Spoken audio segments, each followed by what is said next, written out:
All right, well, I guess we'll just start diving into them. All right, so Jorn, he's asking, so what is the effect of working with longer and smoother inhalation and exhalation in pranayama?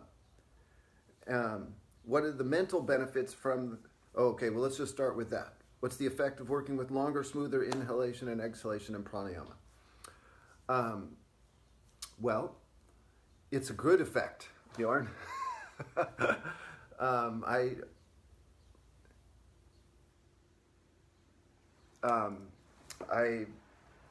recommend it very as a study.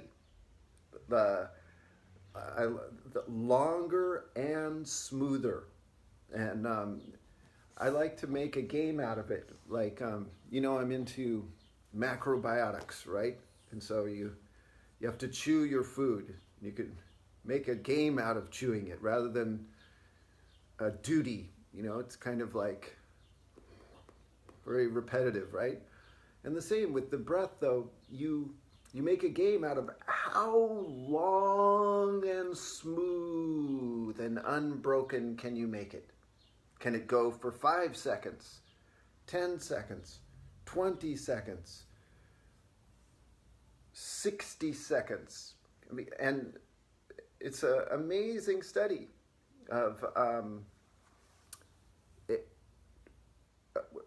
doing that. And then what is the effect, you're asking? Well, to me, the effect is in the mind. It's so cool. I mean, it's like the whole idea of chitta vritti nirodha, of stopping mind activity. And you do that, you go from vritti, from activity, to nirvritti through pravritti. Pravritti is higher vritti. And so that's technique and taking control. So by lengthening your breath and smoothing it, you're actually you're controlling your mind field, Jorn. You're slowing down vritti. You're making more space between thoughts. You're emptying your mind and clearing it and bringing a state of relaxation. And it's an amazing technique and very simple thing to do. Okay, and so the mental benefits from a strong but relaxed kumbahka. Well, it's the same. That's a very hard combination. A strong but relaxed retention. So in the gap between the breath, retaining the mental benefits are, again, when the mind is very busy and active and worried and fearful and desiring and all these things. It's a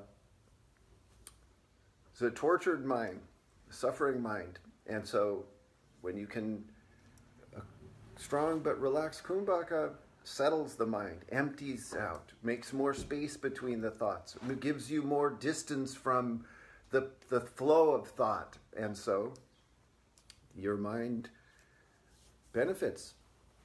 It's a stronger mind. It's a more clear mind. Better thinking. There's less stress, less tension in the mind. Okay? And, okay, so next. And then another person said that my ashtanga practice led me to long period of heightening sensitivity and almost buzzing sound and sensation. Have you experienced something like this? And then, do you have tips or tweaks on how to cope with it or control it? Because I'm having trouble functioning at work with my rigid coworkers. Oh man, I know, it's terrible, right? Have you noticed that when you get sensitive by doing yoga? Right? You're practicing awareness, so much discernment, so much inward looking, so much consciousness is developing, and then everything starts to bother you. You're trying to get inner peace from doing yoga, right? And then here you are. the coworkers are just driving you nuts, and you may not even have noticed before you started doing yoga. Oh man, yeah, it's challenging, and so you can just be aware, and also it's important to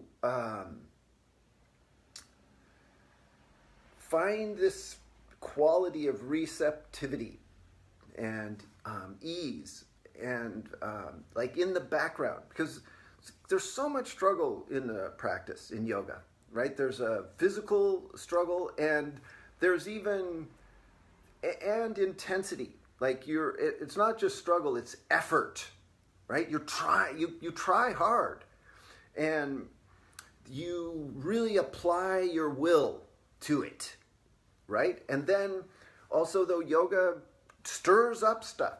It shows you how angry you are, or it brings up your desires, and it like stirs up the past, and just all kinds of things going on that you didn't necessarily notice before or pay as much attention to.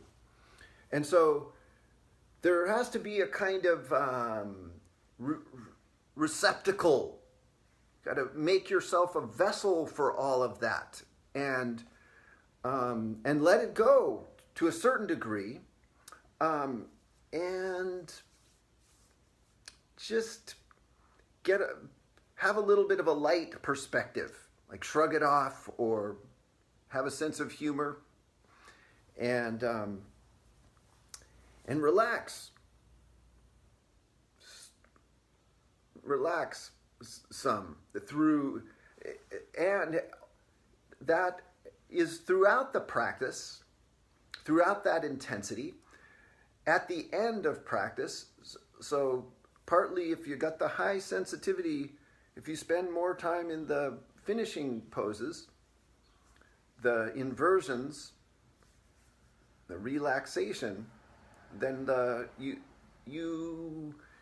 kind of have to, you open up all kinds of things when you practice. And then, so you kind of have to close them back down through finishing and relaxation. And then you won't necessarily walk away so sensitive. Okay. All right. So here's another question. When you're injured, is it more beneficial to rest? I'm hearing it makes sense to practice, but the pain is difficult to deal with and it does not get better. It is because each movement is painful and creates depressing emotional response. Well, so it's really variable about this. When you're injured, is it more beneficial to rest? And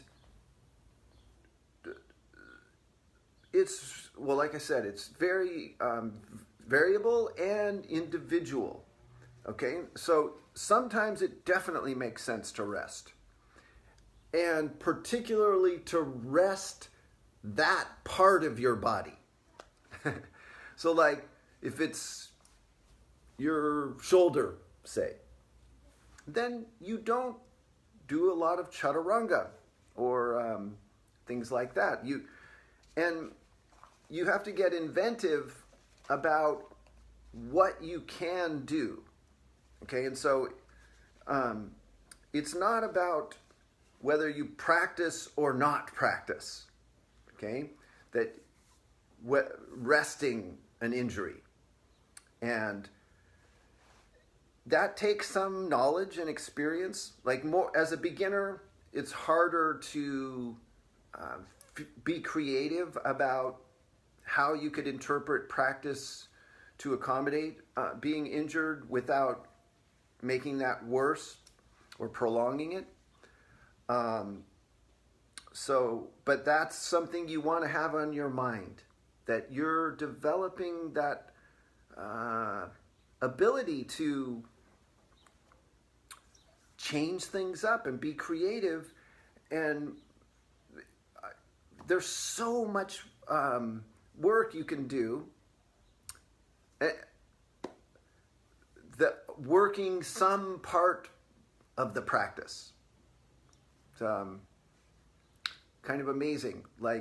And we can kind of get into tunnel thinking, where my practice is I do first series up to this point, or whatever it is. I go through first and then I do second, and that's what I do. And then if I get hurt, I can't do that, so forget it for now, or whatever. I'll take it a day off. And it's like, no, you can, there's so many things, right? Like I said, if your shoulder is hurt, you can work your legs, okay? If your knee is hurt, then you can work on inversions and different things.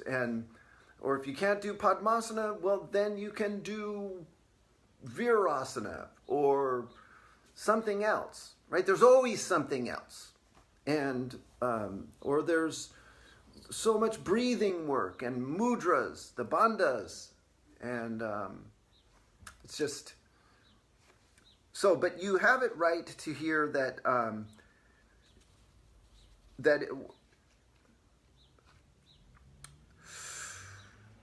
to question it. But I also think this idea that it creates a depressing emotional response. Now that's significant, right? And because something creates a depressing emotional response is not a reason not to practice. In fact, it's kind of a good thing to look at that and go through that. And it's very interesting, actually, to be injured and to be bummed about it. And then to see your reaction to that. And there's a tendency to just throw it out. I won't do that because that makes me feel bad. When that isn't necessarily the most powerful, the most empowering response to if you have an injury, right? And because really the yogi has a curious response to every vritti, every emotion, every thought that comes up. Part of the yoga perspective is detachment. You see, you observe that, and you notice its pull. You notice that there's a depressing emotional response, but you don't get pulled into it, and you don't respond to it by not practicing or by practicing harder, right? You make a stance and watch that and just observe it. And in doing that, there's a purification. Okay, so because that's what this tapas is, it's purifying. So that the depressing, if you get attached to the depressing emotional response, or if you hate it, you get mad at it, that's a toxic thing, right? And so by meeting it with a sort of equanimity and with an examination, then you will come up with a better response to the whole thing, to the injury, to the decision of whether I should rest or what kind of work I should do, and how I'm feeling about it. All those things will you'll be able to negotiate that with more skill. Okay, so that's that. Okay, and then and so some of these questions are, this one's exactly the same as what we just went through. That for the Sukrita Shuti. Hello, my question is, when you're in a tamasic state, when you're lethargic, dull, bored, depressed, emotionally depressing emotional response. Then, is it better to skip practice or still practice? So, same answer. Okay? Okay, John. So he has a question for Sunday. Can you talk about the difference between asmita and ahamkara? And maybe about the difference between asmita as a klesha and asmita in terms of asampragyata samadhi.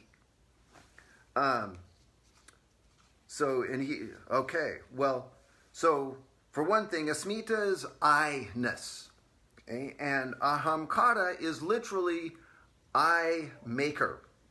And I would say that for practical purposes, they're the same, John. I mean, they're kind of interchangeable words. And there might be some technical things, but for the hatha yogi going forward, they're I maker, I-ness, ego. And then the difference between the asmita as a klesha, so a klesha is one of the root causes of pain, right? Or kleshas are referring to the 5 root causes of pain, and one of them is asmita or egoism. But in asampragyata samadhi, which is, there's levels of the 8th limb, right? Samadhi is the 8th limb, and there's levels. And the asampragyata level is the easiest, the entry level. And one of the ways to enter into it is by connecting with your I-ness.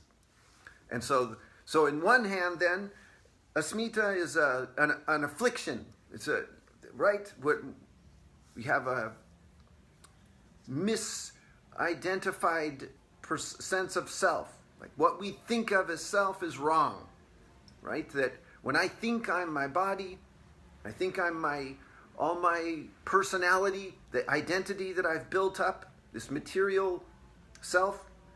Well, that's a wrong identification. And when I respond off of that in the world and in circumstances, then I'll suffer. So that's a root cause of pain. But then also, I-ness is a very important quality for bringing about concentration and meditation. So that this quality of individuality, that I am this individual entity walking the earth, that's an empowering thing. And but John, I just wonder I wish you would have got more specific. What's your hang up with are you even there? What's your hang up on the situation? That's what I'm wondering. So why are you asking the question? Because you've heard me talk about it, John. Are you there at all? So if you could clarify, that would help. Okay. Okay, so this one's like the you guys. It's kind of the same question. So they wrote, thanks, my daily asana practice, I start to see cyclical behavior in some areas of my life. I do acknowledge these cycles now, but how do I break the cycle and come free? And also it seems like the more attention I give these cycles, the worse and more repetitive they get.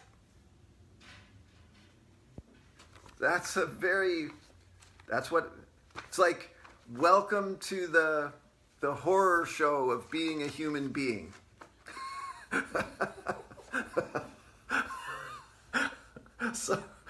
Sorry, but yeah, I mean, it's unbelievable, right? You'd think that you'd notice the cycles that are harmful, where you make bad choices again and again.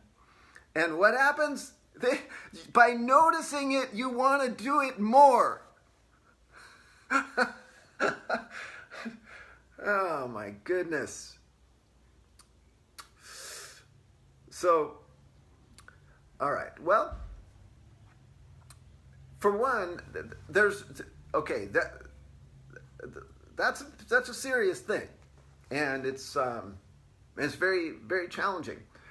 But one thing we can know is that partly we're talking about awareness. It's not worse. It's just that you're more aware.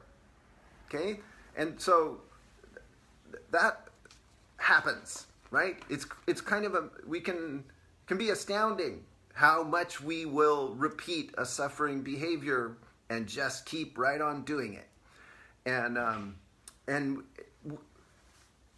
how much we will just ignore it.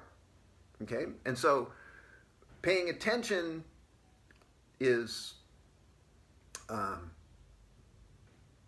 it is positive, no matter if it even seems like it increases you doing it, and that increasing, it's cyclical too. Like that, there might be times when awareness will actually cause you to step out of that pattern. And then other times when, yes, awareness will actually draw you into it more, strangely.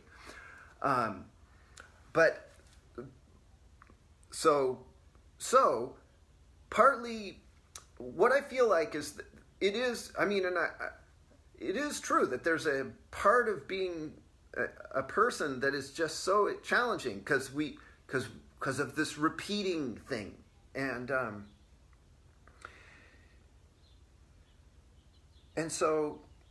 it doesn't matter that we know it's bad and that we're aware, right? And so here's where I think of the trickster.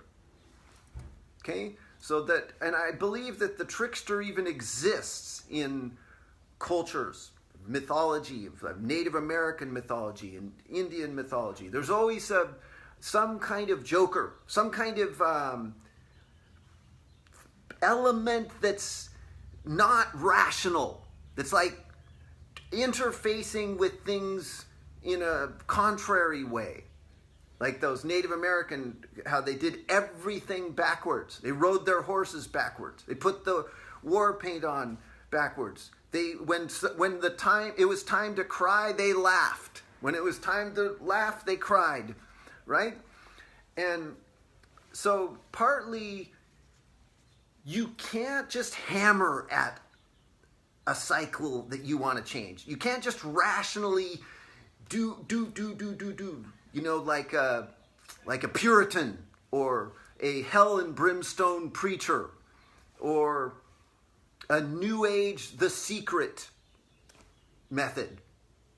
You got to somehow get playful with it and dance with it and like try to meet it in a different ways and make a new twist on it somehow. And yeah, because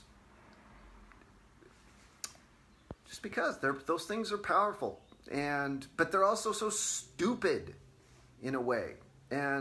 But we think we're so smart. And so being a trickster, kind of being a fool somehow can help. Okay.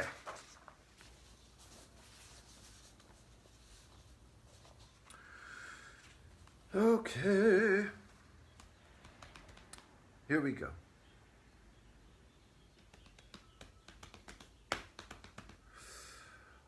In my practice, this person says, I find myself caught between wanting muscle engagement,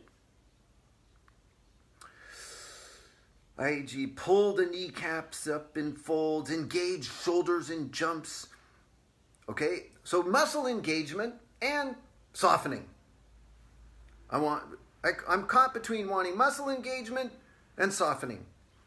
And I have a teacher that emphasized softness in postures and another that emphasized engagement. Can both exist in a pose? And are the asanas about both, or one or the other, or does it depend on the posture?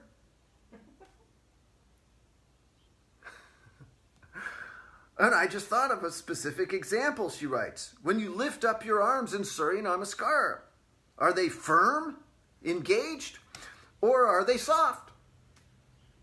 I've seen people practice both ways. And then the topper at the end seems so minor, but still it's about the details, isn't it? No, it seems so minor. Wrong. No, this is it. Because, okay, so get this. You understand that yoga, hatha yoga, it means hatha.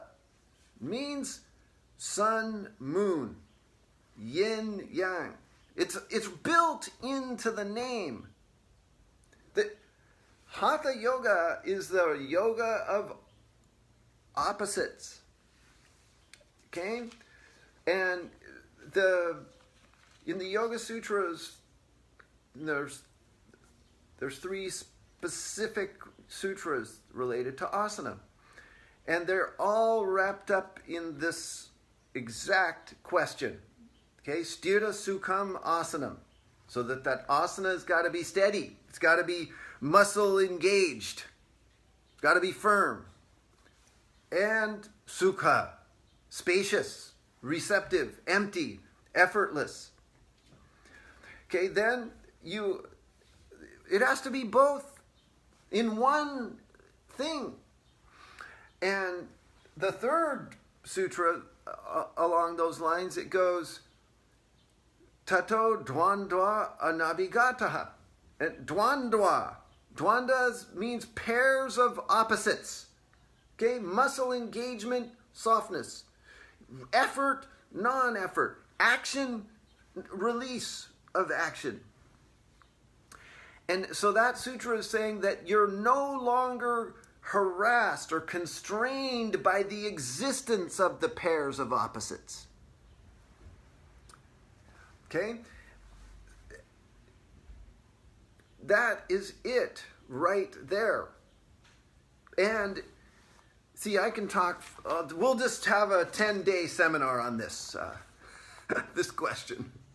Okay? Because it's, so that there's another saying from the Bhagavad Gita. It says that only a simpleton thinks that the discipline and the philosophy are separate. Okay? So that practice and the philosophy are one. And so, because this extends to exactly what you pointed out in this question. It extends to how you reach your arms up in Surya Namaskara, and then it goes all the way to throughout your whole life. It comes to every choice you make. Like how the world is just in a terrible clash, conflicts everywhere. This question can be addressed, answering this question, working with opposites, working with not being constrained by the existence of opposites, can heal the entire world. It can teach you how to reach your arms up, and it can bring peace to the humanity, to existence.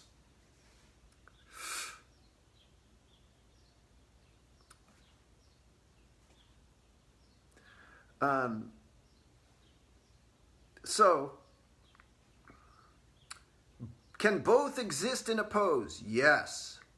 And that it's a great study is how both could exist in a pose. And it's this, so it's called the middle. Okay? So whatever the middle is, which is it's one of my biggest koans, K-O-A-N.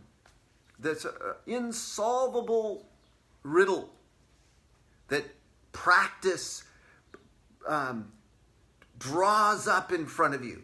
To practice as the guru, the teacher, the master. That's one of its main questions. It just keeps thrusting up in front of you. Is, what is the middle? What is the middle? And it's like you're always searching for the answer. And it comes. Little glimpses come. Little moments, little snatches. But there's never a final, okay, now I know where the middle of downward dog is. You have to go find it every time new. You have to find, how shall I engage my muscles? Be full of action. Shot through with energetic vitality, with physical activation.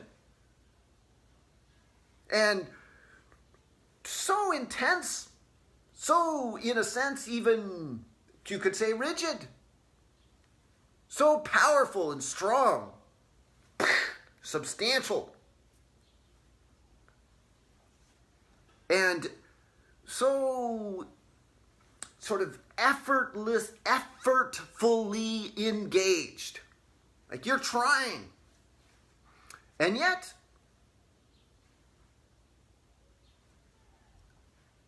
so soft. Ease. Relaxation. Receptive. Non-doing. Non-effort. Non-action. And then it says, but, okay, so are the asana, or can both exist in the asana? Are the asanas about both or one or the other? And so partly searching for the middle, there's so many ways to do it too, right? So you can go into action, whoa, to a mighty degree, or try softness. So it can be one or the other. Although you'll see how unsatisfying that is if you really observe. And how one leads to the other. Too. So that's another interesting thing about the middle. So the middle, you don't get the middle necessarily by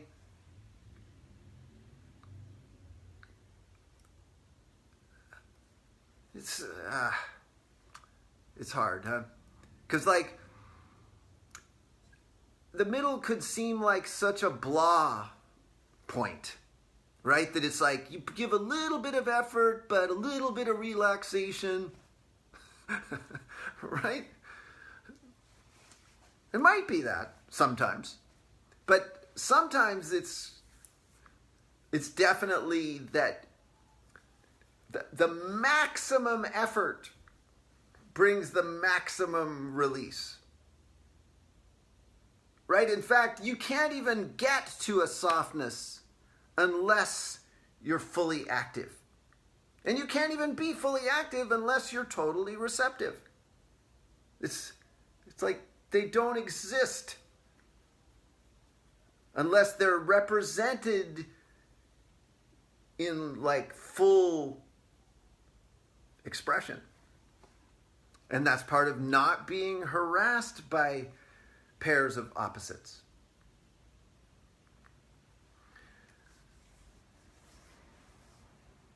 And how do you get to world peace like that? Well, I don't know. That would take a longer conversation. But it's based on the same thing. It's based on tolerating ambiguity. You understand? To me, that's mula bandha. And that is ahimsa, which is the heart of mula bandha. Is when you See, it's so contradictory. Uh-oh, I'm in the rabbit's hole. It's so contradictory because, like what I said, you have to be fully active to be soft and fully soft to be active. And so, and in a sense, like we're saying that you're out, you kind of go to an extreme of black or white.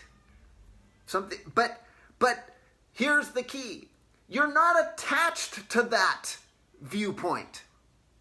Right? You're not attached to muscle engagement, even though you're fully engaging. You're not attached to softness, even though you're soft. So, right? So that very ability to see the value of the opposite, to see its point of view, and to hold the opposition that's there, because they're irreconcilable. And you can see so many problems that are going on in the world. They're irreconcilable opposites. So the person that's going to be in the middle has got to somehow tie together both. Somehow not be harried or constrained by the fact that those pairs of opposites are existing.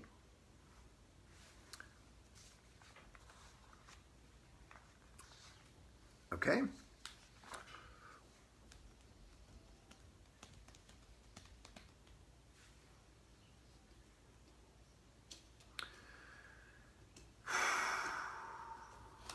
What time do we have here?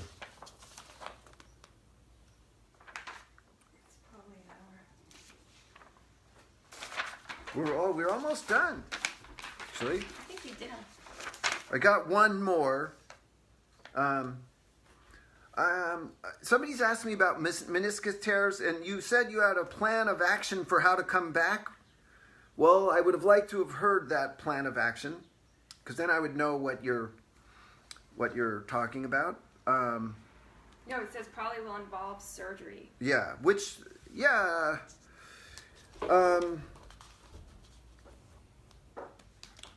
yeah, it depends on where that meniscus is torn, right? There's the vascular part and the avascular part. So if blood supply can get to that part that yours that's torn, it's possible to avoid the surgery. And I've taught and dealt with a lot of people with that meniscus tears.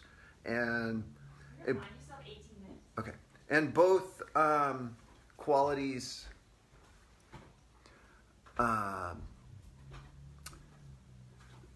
Both outcomes I've seen. I've seen some people heal and not have a surgery from a meniscus tear, and then some that got the surgery and I've never heard anybody had a really bad experience from having the surgery either.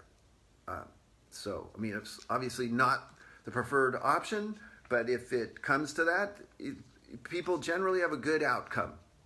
And so, and as far as what to do about it, oh gosh, what is the Virasana? It's Virasana with the dowel and inversions. You have to get the blood moving in a different direction. Yeah.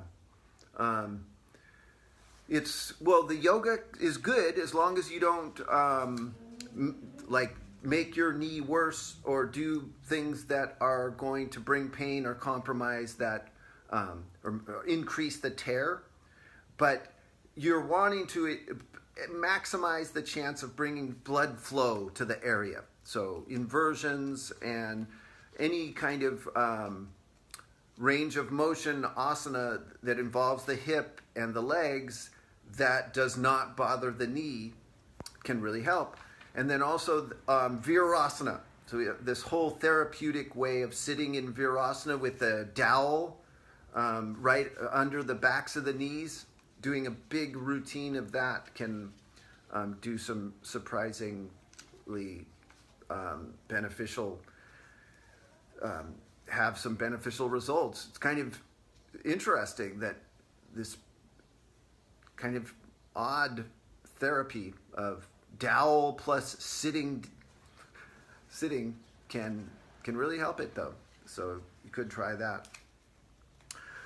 Okay, then, so this one, I don't know how much we're going into this. Ed, I shouldn't say your name. I don't know if you care if your name is, but, so he's asking about sexual energy. And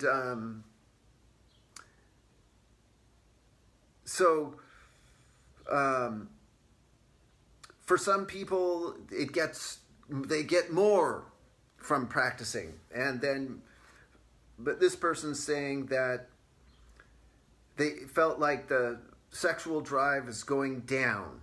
And partly because of the practice, and it's obviously brings some difficulties to the partnership life. And he's asking, do you think I'm doing something wrong? And so, no, I don't think you're doing something wrong, per se. But I also, it seems like there's a couple of different things that is bringing up. But one is the obvious difficulties to the partnership life. And that can be, right? That the yoga practice with just how much discipline is there, with the lifestyle changes and going to bed early, and the being really working with I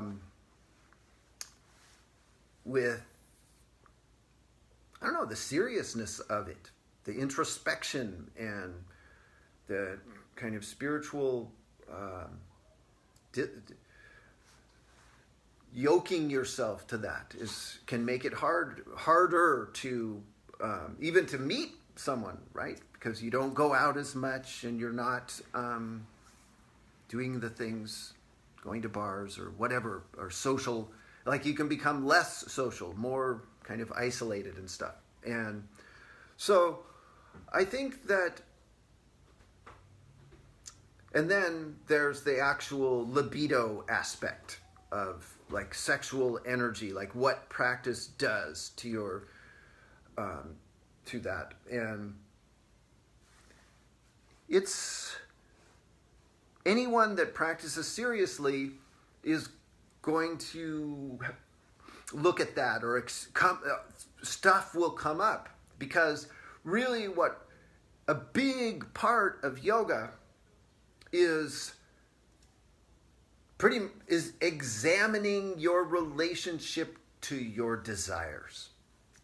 To desire, right? And sexual desire, or sexual energy, libido, is a very deep aspect of desire. And so it's natural that by doing yoga and absorbing the teachings and working with the techniques, that there's going to be some change. There's going to be some difference that you notice, or some new awareness about your relationship to your sexuality and to your sexual desire. And so I would say that it's too soon to say that you're doing something wrong, but you want to look and really see, and like, it's a complex question and a complex subject for the yogi, because on the one hand, even built into the yamas is brahmacharya, which if you translate that into its most strict term, it's celibacy.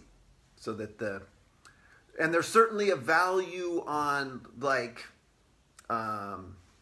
on abstention and pulling back sexual desire, and you're supposed to see it as a form of shakti, of prana, and that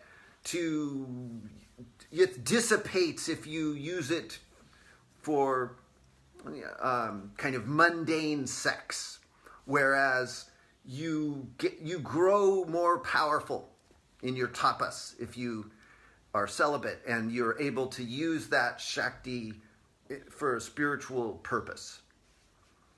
Okay, and so, and if you think of bandhas, like Mula Bandha and Uddiyana Bandha, and mudras, like a sealing in of energy, and how there's a pressure cooker aspect to it, that when you start to direct, like when you start to say, I'm going to direct my energy, I'm going to harness it and control it, I'm going to control desire, then, right, you're playing with strong forces, and you can be mistaken or make mistakes, and so you need to see, like, what is the source of your sexual drive going down? Is it kind of an intellectual idea? You know, like, because this is what yoga is telling me? Or is it really just, it can happen through practice. Like if you practice very intensely, that's a very lot of energy moving and physical exertion, and the libido can go down. And it might be temporary too, cyclical and things. But one thing I can say with all of the yamas is that you have to be very careful in restraining, because that whole idea that I call it in the psychology, Jungian psychology, is called the enantiodromia. Okay, it means literally running towards the opposite. So when you become very extreme, you go to one extreme, like brahmacharya, so you withhold sex, then what can happen is, in just like this, wham, it becomes the opposite. Right? And you think that you have it under control because you're a good yogi practicing tapas, and that you can do that. You can withhold, that you have the power to do that, and you've got it under control, right? But you have to understand that there's a very deep drive, and it's hubris, it's pride to think that we can really necessarily grab those and control them easily, so what does it mean? It means find the middle. It means that in general, it's common sense, right? You don't want to be promiscuous. You don't want to be obsessed. But a good, active, healthy sexual life is probably the best thing for most of us, even with serious yogis. And because so much trouble comes in the name of brahmacharya. So much trouble. And almost to the point where the model, you need a new model within yoga, is that it's almost unrealistic to expect that a spiritual practice necessitates abstaining from sex. It's just not realistic. And so, and then on the opposite though, when that it's an amazing part of tapas too though, that so that go like vision questing. Because like I know the guy that's asking this question, and I know you're vision questing, and so it makes sense to hold back from there's times for holding back from everything we desire, from all types, right? All. And that's part of exploring this other dimension or more pure desire, like the most profound, the source of all desire, like exploring your very deepest desire, so that every material desire is superficial compared to this very profound, deepest one. And so it's okay to, and it can happen when you get serious, that some of those desires, they just go away for a while. They give you a break, right? And you can enjoy that and go into your practice, and then they'll return naturally because vision questing, if you do it well and seriously, visions come. And then you have to go and make those happen. You go into a different phase of being more part of the world. And this is a very cyclical thing. And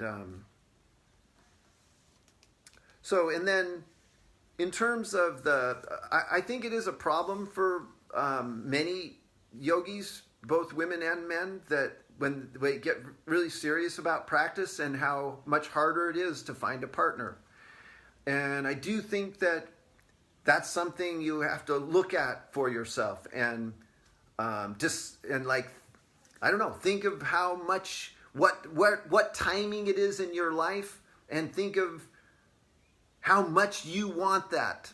And then at some point you may have to make some kind of changes to invite the possibility of that more. And so I don't think that's really exactly your question, though, this guy, yet. I think it's too soon to feel like that your yoga is really interfering with you finding a mate. So anyway, okay, well, that will do it. Any announcements for them? Tell them you're going to Europe. Okay, do I have any? Let's see.